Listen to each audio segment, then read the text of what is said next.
The Life Story of Meishusama.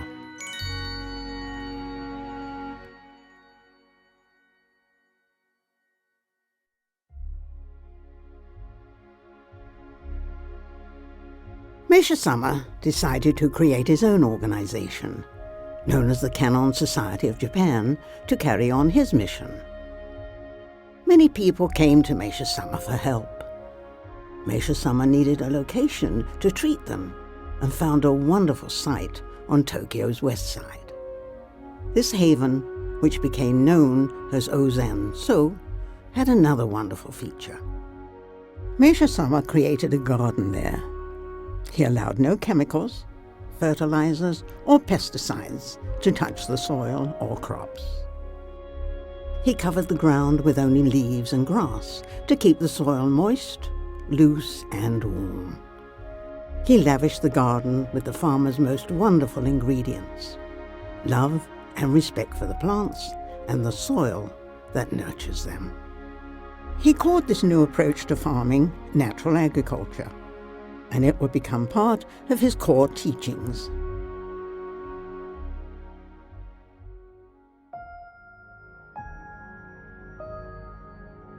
Jore, a form of spiritual healing. Mrs. Mihoko Koyama, the first president of Shumei, was among Meishusama's most faithful students. She understood the healing power of Meishusama's presence and of Jore, because she had experienced them herself. Mrs. Koyama developed a serious kidney problem while she was pregnant. The doctor had insisted that her baby would have to be delivered early, but Mrs. Koyama chose to have Meishusama's assistant give her Jore instead. When her baby did not have to be delivered early, Mrs. Koyama showed her overwhelming gratitude by devoting her whole life to Meishusama and to healing others through Jore.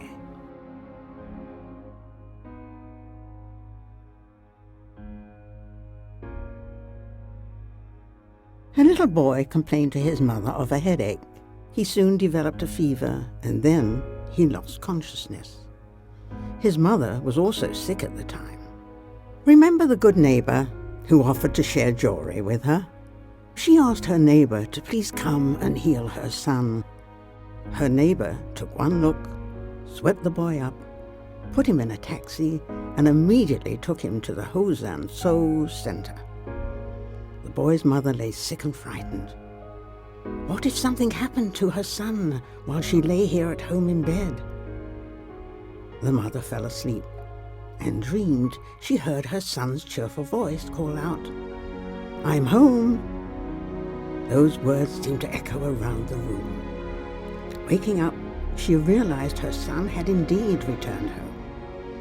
He cheerfully ran to her room and asked her for something to eat. Day by day, for a week, his health improved. Finally, the boy's mother went to the center to express her deep gratitude to Meishusama in person.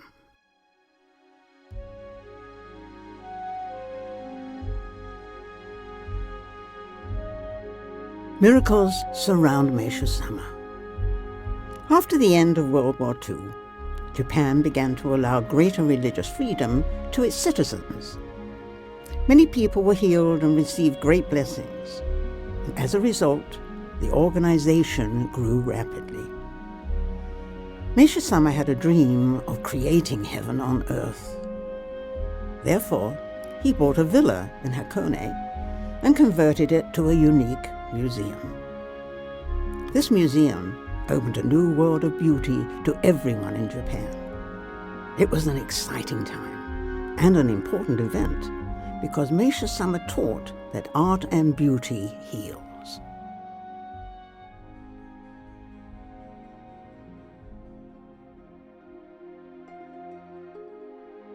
An old man who was crippled with rheumatism picked up a cane that Meishusama had accidentally left behind after a visit. Using the cane, the old man set out for his walk. He was shocked to find his legs now moved without pain. Soon his rheumatism completely disappeared.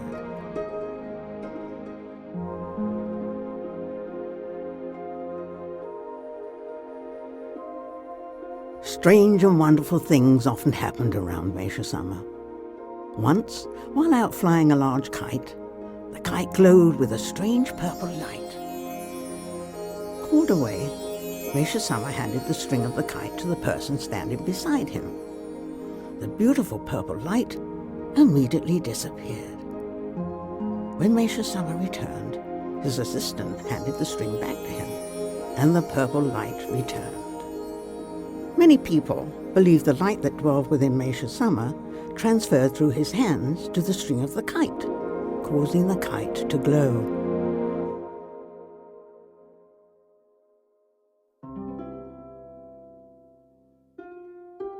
Makoto. Honesty and keeping one's promises. Two assistants accidentally broke a lampshade while cleaning. They were very sorry and rushed out to buy an identical lampshade, hoping no one would notice their mistake. However, mistakes are not so easily hidden. Meishusama entered the room and noticed the atmosphere of the room felt lacking in something. He realized Makoto had fled from this room.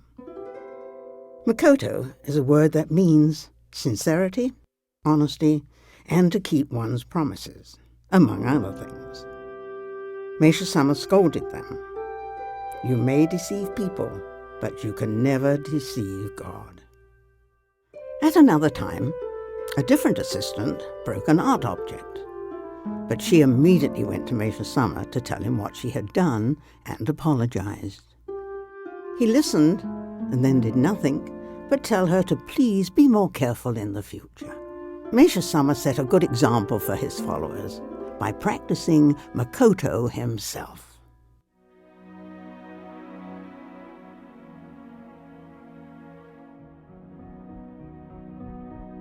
The secret of happiness. Meishusama often entertained his children at the dinner table by beating time to the music on the radio. Sometimes he hummed or clapped his hands to the music, or tapped out a tune on the tea canister to the delight of the children. When someone asked Meishusama why he was such a happy person, he replied that since he was young, his hobby was to make others happy and to make them laugh. He wanted everyone to be happy, blessed, and at peace.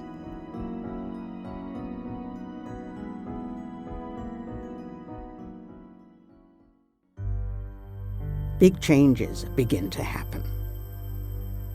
At the end of May in 1950, Meishusama was arrested and kept in custody for 18 days. Every day he was asked many questions by angry men who refused to believe anything he said.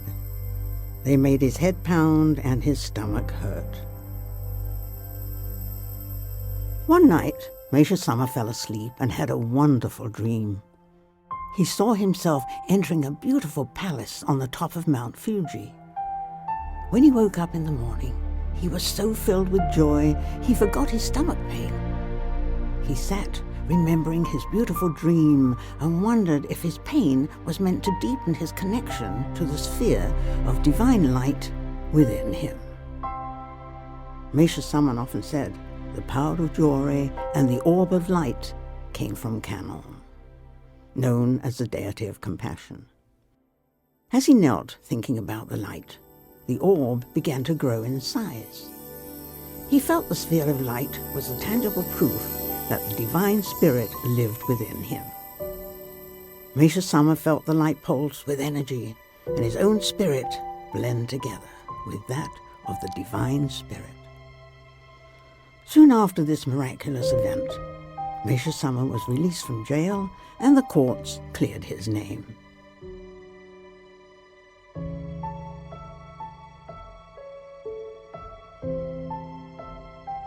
World citizens, we are all one family. 4 days after the spring ceremony was a joyful day at Meishusama's home. A beautiful tea storage jar was delivered to him. And when Meishusama first saw this jar, he longed to have it for the Hakone Museum. The jar was so beautiful that it had been declared a national treasure by the Japanese government. That night, Meishusama slept tranquilly with the jar nestled close to his pillow.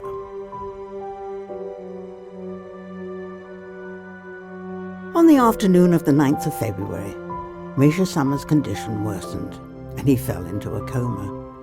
Then, on February the 10th, 1955, at 3:33 p.m., Meishusama peacefully left this world. Today, his body is no longer with us, but his divine light is stronger than ever.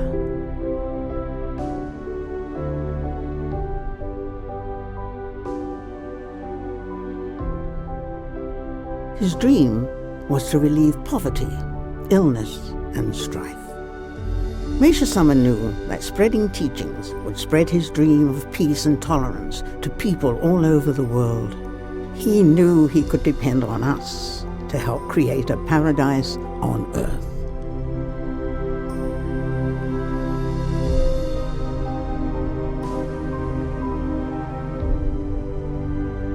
In the future, people will have to become world citizens.